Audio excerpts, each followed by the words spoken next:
Passengers, please proceed immediately to boarding at gate. By the time the Istanbul-Toronto flight finally landed, Jim Estill had been standing around with his sign for hours.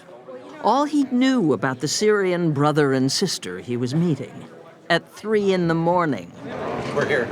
was their names, Ahmed and Romov. I'm Jim. I'm Ahmed. Ahmed, how are you? My sister. Oh, good to meet you. I'm very happy. All they knew about him was that somehow this Jim Estill had brought them to Canada. You are a great man. Even in a country eager to welcome Syrian refugees, Estill has upped the ante. We'll head out. Okay. A prominent Canadian entrepreneur and businessman, he put up his own money, $1.5 million Canadian dollars, 1.1 million US, Long live Canada.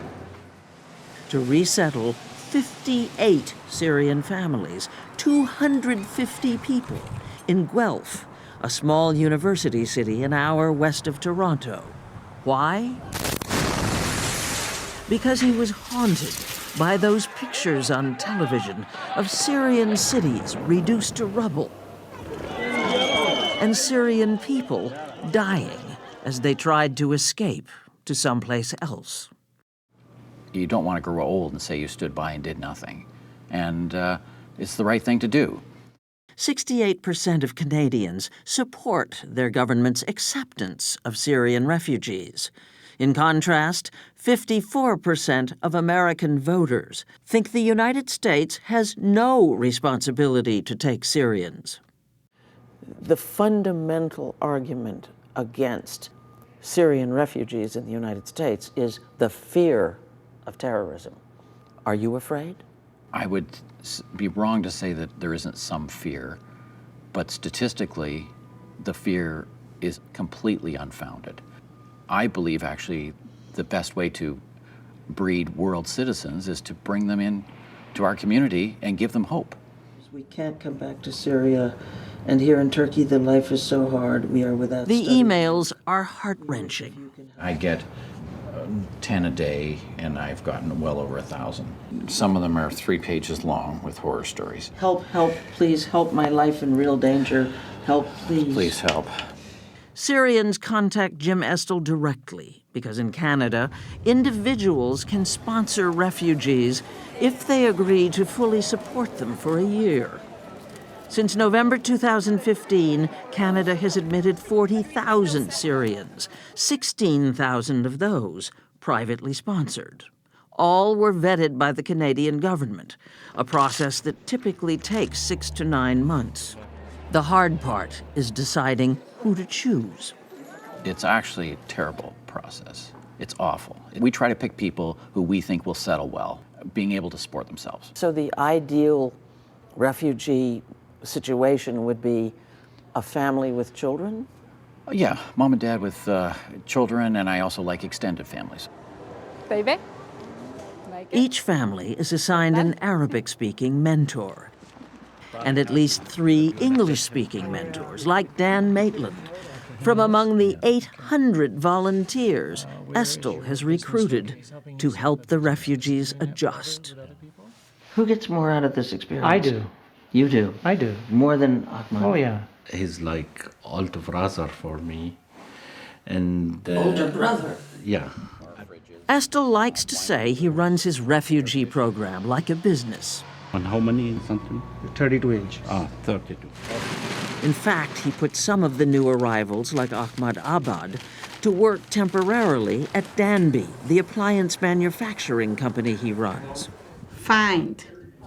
I'll find my husband. He even gives them time during the workday to attend English classes at the factory. I said to him, thank you for what you doing for us, but I need to work. I need to eat from my hand. I don't want to give me fish every day.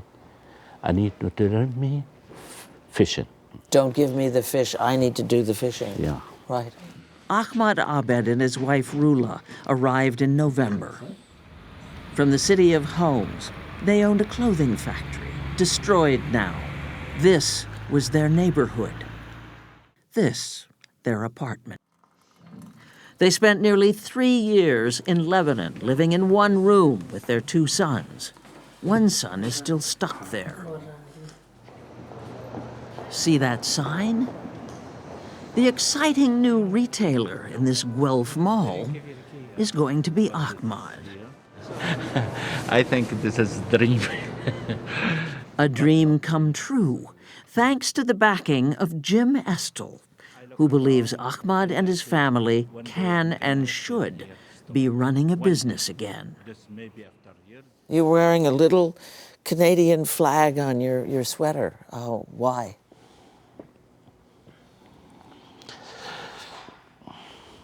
Because I love this country. Already? Yeah. I promise my God and myself, I'm gonna be very good to this country here. Like she protect me, I protect her.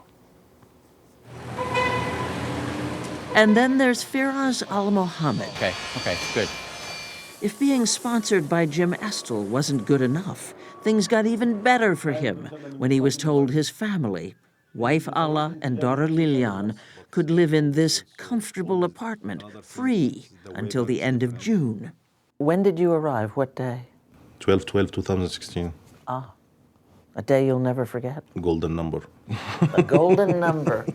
They were handed this notebook, Refugee Details Line, Emergency Fire Police. a comprehensive directory of useful information, even pictures of mentors. His name, his mobile number, emails.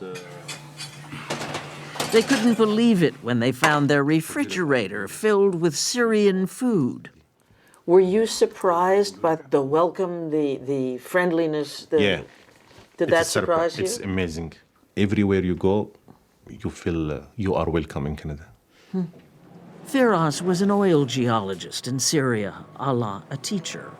Their Damascus home is in ruins. The war drove them first to the oil fields of Iraq, and then after ISIS attacks, to Turkey. Lilian is speaking mostly English now.